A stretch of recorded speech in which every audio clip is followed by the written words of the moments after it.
Well, hello everybody. This is Nels Davis, the author of the Secret Product Manager Handbook. Welcome to my weekly live stream. I do this every Monday night at 7:30 p.m. Pacific time, and I hope you enjoy the topic I'm going to talk about tonight, which is about the power of personal goals and the stories about personal goals for doing marketing and selling in general. So you may be wondering why I have on the thumbnail image here this image of somebody sleeping. Well, let me actually get right into that. So this is an actual story that I got from I did some work for a client, and this is an actual story. It's a little bit paraphrased, but basically the story that I got from an actual client. Let me read it out to you. It had gotten to the point I woke up in a panic every morning. I couldn't sleep through the night. The tension was so bad. My wife was really worried about me, actually. But after we implemented your portfolio solution, not only did all the business results show up finally, but I was able to sleep again. My wife was as thrilled that we found you as we were. So this is based on an actual customer conversation that I had with the customer of a particular client that I did some work for. And it illustrates what I call, and I didn't make up this term, this idea of personal goals. So it turns out that if you can put some stories about achieving personal goals into your customer success stories, or stories about personal goals being thwarted into your sales message, that can be really effective from a marketing and sales standpoint. And of course, as product managers, since we are responsible for a lot of this, coming up with a lot of these stories with customers and with prospects, it seems like a really good thing for us to know about this capability. It also turns out that when we're doing market discovery and trying to figure out what to build, a lot of times what we want to be listening for some aspects of what we want to take to the market in terms of a solution, is the achievement of personal goals, not just the achievement of business goals. And I'll talk about what all these things are in a minute. So again, let me just welcome you to my channel. I'm your host, Nels Davis. I'm the author of this book, The Secret Product Manager Handbook. I am a product manager and a coaching consultant, and I do some training and I do all the things. If you find this video useful, please click that like button, subscribe to the channel. I do these every week, and I often put up other kinds of videos as well. You can also share it if you find something in here that you think some of your colleagues might find useful, and that would be fantastic. And of course, if you have any thoughts or questions, please leave them in the comments and I'll get back to you as soon as I can. Okay, so let's move along. What are personal goals, actually? So let me talk a little bit about personal goals. The way to think about these is really in contrast to two other types of goals, which are business goals and maybe practical goals. I'll talk about those in a minute in contrast. But personal goals are really about the goals of the person, as not as a business person, but as a person. So a lot of times they're related, as I say here, to avoiding negative outcomes, such as don't make me look stupid or don't make me feel stupid. Don't embarrass me in front of my boss. It can also be about achieving good outcomes, but it's good outcomes on a personal level, like I got a raise or I got a promotion, something like that. So those are what are personal goals. And I think as we go along, you'll see some illustrations of these. And these are in contrast to more business goals. Business goals would be like, well, sales went up by 10%, or I was able to do my job better. Now that's sort of a practical goal. It depends on how engaged the person is with their job, if they would consider that also a personal goal. But a lot of times that's a practical goal versus a personal goal. Now, the reason that I make this contrast and that I'm talking about personal goals is that a lot of what you see in marketing around customer success stories is about achieving business goals. And business goals are certainly very important, but it turns out that in terms of doing persuasion, you really need to get personal goals in there, and I'll talk about why that is in a minute. I forgot I had this slide here. So this concept of personal goals and business goals and practical goals is from this fantastic book called The Inmates Are Running the Asylum, which I highly recommend. I'll put a link to this book in the show notes so you can click on it and get a copy. I highly recommend it. It's by a guy named Alan Cooper, who is a well-known computer consultant and actually developer. He developed the original Visual Basic, but he's most famous for inventing the concept or the discipline of interaction design. And he's made a lot of money and a lot of very successful products using the interaction design concepts. And he really talks about those in this book. It's a great book. And you can see a little blurb there. It is insightful and entertaining. He's super negative on technologists and people that sort of take a technical tack. And he says you really have to be more human-oriented if you're going to do design that people will love. And I don't think there's a lot of people that would disagree with that. So let's talk about why this is the case. And this is a little bit of a paraphrase in some ways of the argument in The Inmates Are Running the Asylum, but it's also just things that I've noticed. But basically the deal is that those of us who make products, in particular those of us who make products for, in high tech, we are really technologists. We love the technology. We think of ourselves as being very rational, and we also think of our customers as being very rational. And of course, they actually talk about themselves as being rational. And so we think that they make their decisions on a rational basis, just as we think we do. And we think that the reason for our products to exist and for our customers to be interested in them is that they help them achieve business goals, like increasing sales by 10%. So if you combine all these things, it's a very rational picture of the world where everybody is very rational. They make decisions based on rationality, and that means that they make decisions based on business needs and things like that. Well, the reality is that our customers are people. Just before they're business people, they're people. And that means that, like all people, they make decisions partially on an emotional basis. Their ability to connect to your product in an emotional way, or to your pitch, or to whatever you're putting out there, is as important as their ability to connect with it on a rational way.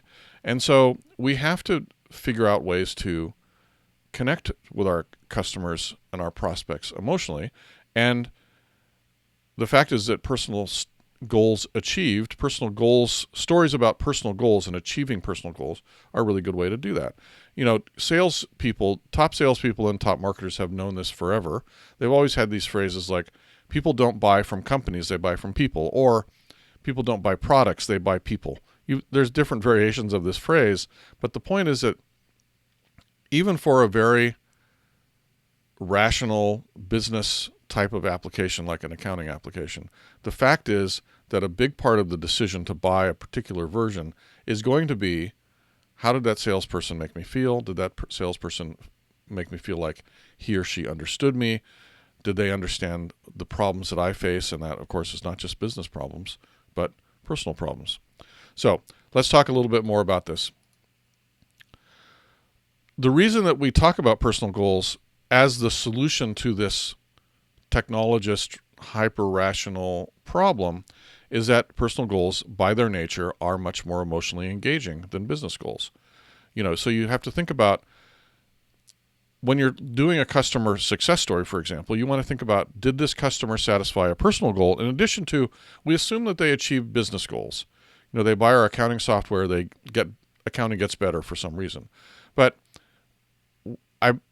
in any case like that, there's always something around that buyer achieve something on a personal basis as well.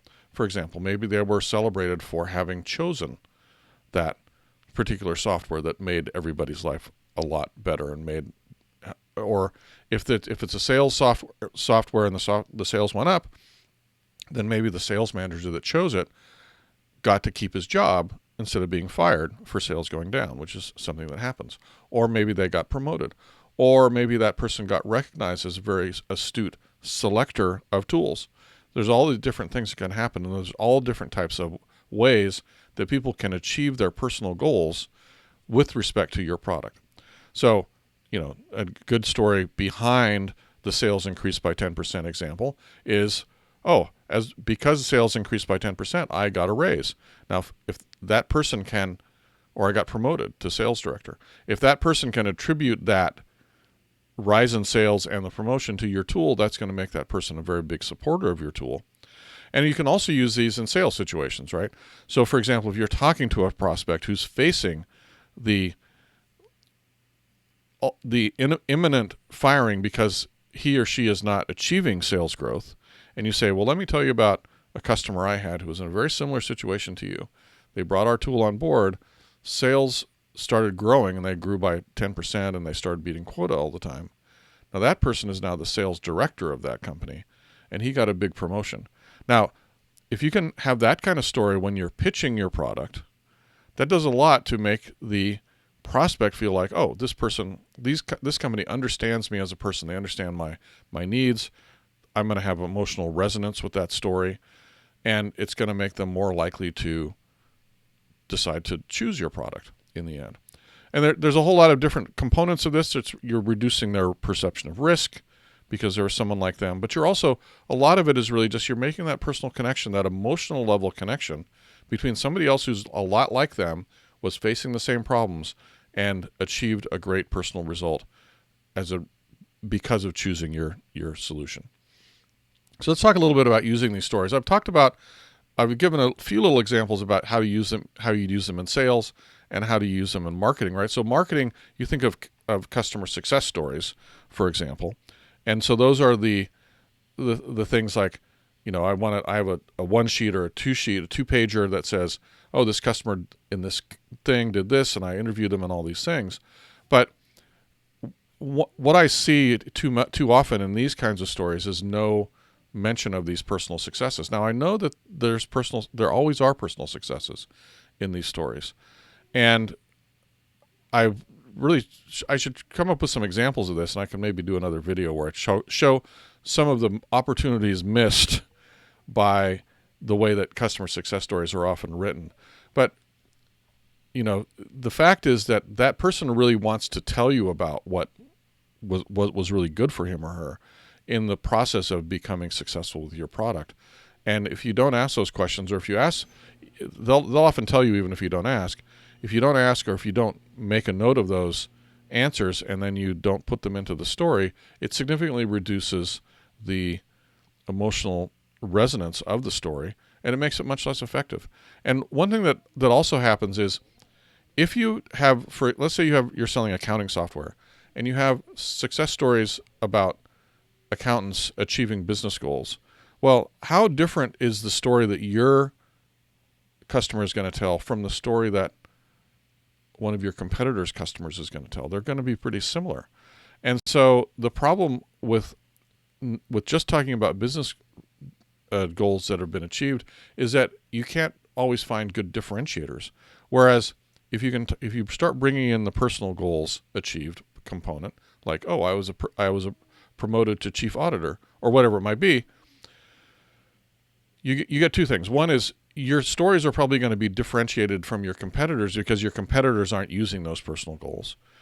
The stories are going to have a lot more emotional heft because, again, and that will be a competitive differentiator. Now, what happens if your competitors start doing the same thing? Well, of course, that removes that differentiation level. And of course, you may still have to have product differentiation as well. Now, we all want to have that. But if you're not using these personal stories and your competitors aren't, then just simply adding them is an easy way to get some competitive advantage, if you ask me. Now, same thing in sales. So, for example, here's the way you might use a story about why. So, in this story, I'm gonna act it out as though I'm the salesperson. I just got the question, why are my company's renewal rates so high? And so I say things like, well, let me tell you, one of my customers just told me she got a raise because her team was so much more productive with our solution. So I guess they're seeing a lot of business value with us. Now, this is an interesting little story because as a salesperson, I was very clever, and I put a personal story, the salesperson getting a raise. I sort of couched it as though it was a business result story, meaning they're seeing a lot of business value. But the fact is that it's really a personal story that this person got a raise. And so if when I'm out talking to a prospect as a salesperson, and I can say to a prospect, hey, I know somebody who's just like you, who's also suffering, but when she chose our tool, not only did she stop suffering from a business standpoint, but she got a raise because the tool had made such a difference. That's a very compelling story. So that's the type of thing that you can the way you can use these in sales situations. I've mentioned a couple different ways you can use them in sales situations. So you can just take a look at all those different ways. Now, one of the challenges of using these, and you saw this a little bit in my opening story, I said it was based on something that a client had actually told me. Well, sometimes you can't always get permission to attribute a story to a real person. This is more important for marketing than sales because, of course, sales can sort of secretly say the name if they need to or the company. But this can happen for a variety of reasons. One is sometimes your customers don't want their competitors to know how bad things were. That's one thing that can happen. Or, of course, the company may just have a policy against having their name being used in marketing. This really happens especially with big companies. But, of course, you certainly will not get that permission if you don't ask. So you do have to ask. And it turns out that many people are excited about having their name mentioned because a lot of us are hams. We're very self-centered. Whereas a lot of us, for most people, this is a good phrase to put into use, we're the star of our own movie, right? So we think the world revolves around us because for us, literally it does. Everything that we know and everything that we do is we're involved in. And so we kind of feel like the world revolves around us. And so if we can have a situation where somebody wrote something about us and it makes us look good and smart, a lot of us are going to leap at that opportunity. So that's the challenge. But the reality is that even if you don't get permission for the story to be used verbatim and with a name attached, you can often still use the story. Certainly, again, in sales, you can use the story. But even in marketing, you can attribute the story to somebody in a company that's in the segment that the original customer was from. You can give you can disguise the person's name. You can do a nonspecific attribution. Instead of attributing it to Joe Blow, you say Joe B, a very happy user at a large consumer products company. And in the sales situation, the salesperson, oftentimes you want the salesperson to actually know the name of this person because this person may actually be a good reference, even if they aren't somebody that you can put into the marketing. And so the salesperson can often say, hey, let me show you this customer success story. It talks about Joe B in here, but I actually know who Joe B is, and he's a really good customer. He's a good reference. I can put you in touch with him if you'd like to know more. And that's a really powerful thing to be able to say. Okay. So those are some basic ideas of using these personal goals achieved in sales and marketing and some of the challenges you might have them. Let's talk a little bit about how we find these stories. And so you're going to be looking in two different particular places. One, during pre-sales discovery, you're going to be looking for these types of questions. And you're going to... Okay, why are we not changing here? I must be on the wrong window. Yes, I am. And so you're going to be looking for these questions, some of the problems in pre-sales discovery. You're really going to be looking for the pains and frustrations, and these are really the personal goals that are being thwarted or not met. And you really want to drill down on those. So again, it's interesting and valuable to know that the company is missing quota every quarter if you're selling sales tools, but it's super important to know if somebody's job is on the line or if they're about to get fired, if the company's about to go under, something like that. And so if you are in a situation like this, one of the easiest questions you can ask, you say, well, here's this, they say, what's the business situation? Oh, we can't make quota. We haven't made quota for 3 quarters and things are getting bad. You can say, well, how do you feel about that? And then they might say, well, I feel pretty bad because I think I might lose my job because of this. Or the morale in the company is horrible, or whatever it might be. And then you can follow that on even with additional questions like, well, what happens then? If you say if somebody is worried about losing their job, or if somebody's worried about the next quarter not coming in, then you can say, well, what happens then? And they might say, oh, then I might lose my job, or I think I'll get fired. I'm on the chopping block. So there are lots of different ways to follow that line of questioning through. And I'll put a link in the show notes to my question asking. I've got a little guide on how to ask discovery questions, and you can use some of those. And I have a few more of them in this deck as well. But That's a way to find out more about these pains and frustrations. If you're talking about something that takes a lot of time, you can ask somebody how much time they're spending on it personally, and you might find out that they're spending so much time that they don't get home. They go home late every night, and then you say, well, and so how do you feel about that? And then they might say something about, well, I feel terrible because I'm missing all my kids' baseball games. That's the kind of thing you're looking for. And I should just be straight up here. You don't always find those stories. Not everybody is willing to share that kind of stuff, but when you can find it, it's really valuable, and you shouldn't just leave it. So in a customer success interview, you go the other way. You might still ask about what were things like before, but you also want to say, how are things now? So in this example of, it took me a long, long time to create the TPS reports before, and now that I create them in 5 minutes, then you want to say, so you're going to ask the question, how long did it take before? How long does it take now? What do you do with that time now? How does that make you feel? Are there some things you could do? And you might even ask leading questions. Oh, I bet with all that time you were taking doing TPS reports, you probably didn't have too much time to spend with your family. And if they say yes, then you say, well, now that you have our solution in place, are you able to spend a lot more time with your family? And if they say yes, you can then ask an open-ended question. Oh, well, tell me more about that. Or what activities are you doing with your kids now? Something like that. And then you get some really good, again, personal goals achieved. So those are just some places where you start to use those. So if we start to think about specific questions, so here's some specific questions that you want to drill down in, because these are the types of things that a new successful solution will enable them to, typically to enable them to experience. One of them is, did they have some low expectations that were exceeded greatly? We've tried to implement these project management tools before, and every one of them has turned into a gutter of horribleness. But we brought on your product, and now everybody's really happy, and we were really sort of surprised by that. So it's sort of a combination personal goal, business goal achieved. But if somebody has terrible expectations and you've exceeded them, that's often something you can hang some stuff on. Oftentimes we can eliminate an existing problem that has personal impact, and so this was the one where somebody can't get to their kids' games because they're working so late every week on the TPS reports. And so you want to be able to drill down onto those things, and it's going to be a combination again of some leading questions and some open-ended questions. If they had a bad experience with a competitive product, that can often be a really great place to get some good personal goals sort of stories. Also, of course, some good competitive stories at the same time, right? I was tearing my hair out every month with the old product.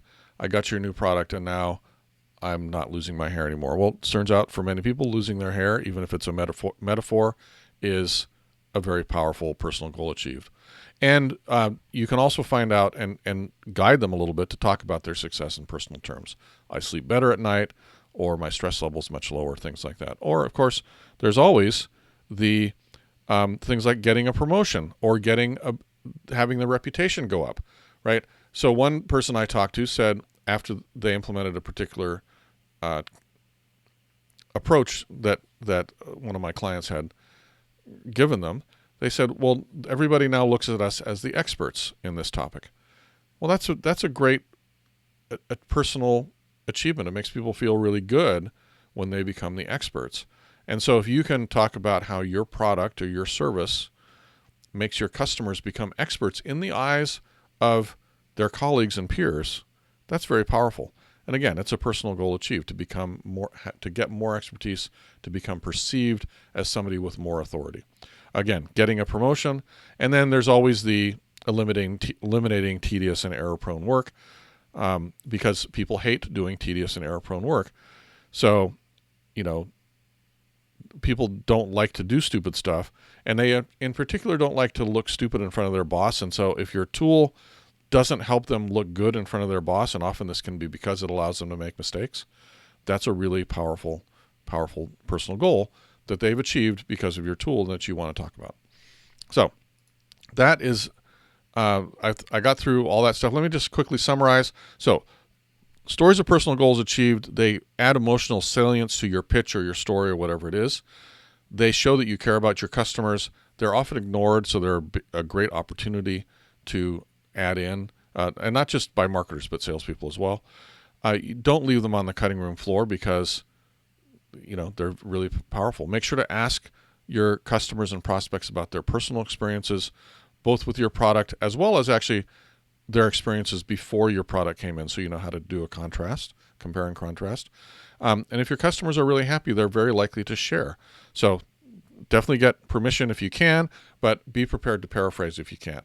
So that's really the summary of using personal goals. I think these are really powerful. I try to do this as much as I can, and I just think these types of stories. I've given a few presentations in the past, and I wish I don't have the slides right here. It would be really handy if I had, but I always like to think of here's a really good example of a personal story that doesn't look like a personal story until you think about it.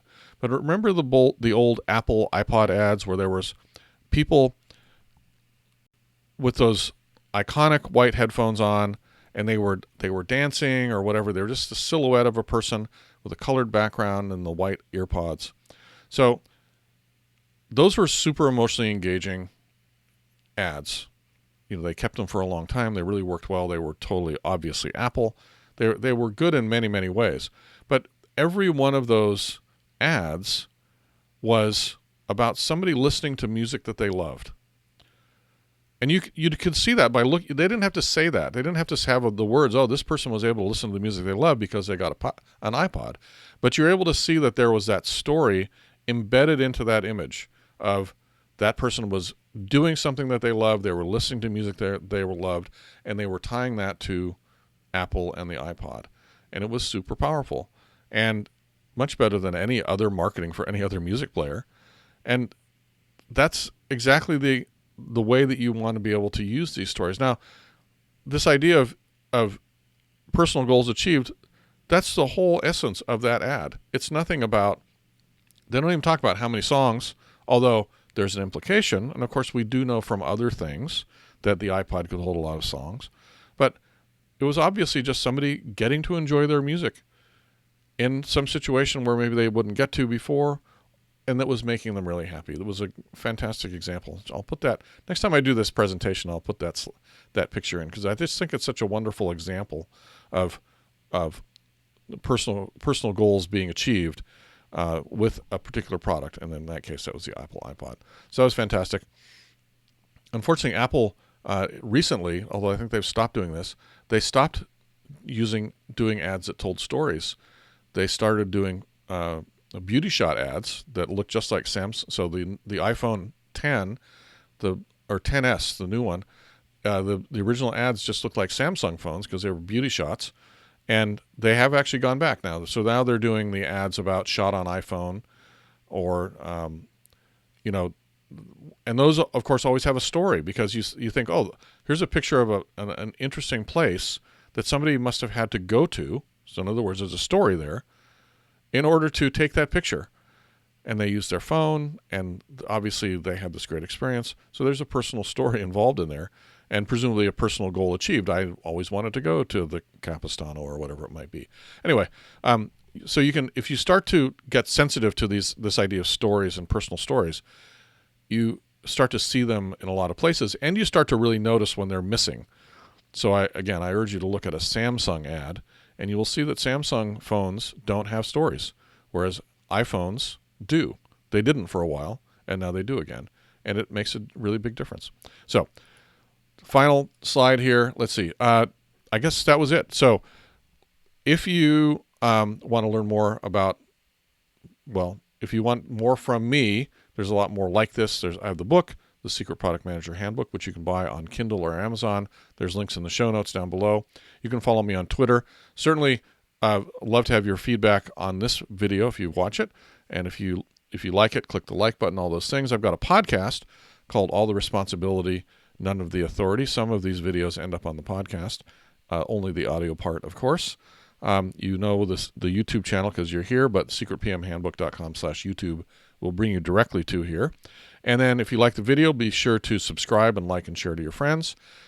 There are more resources down below, including the book recommendation, and I'll find a few other things to add as well.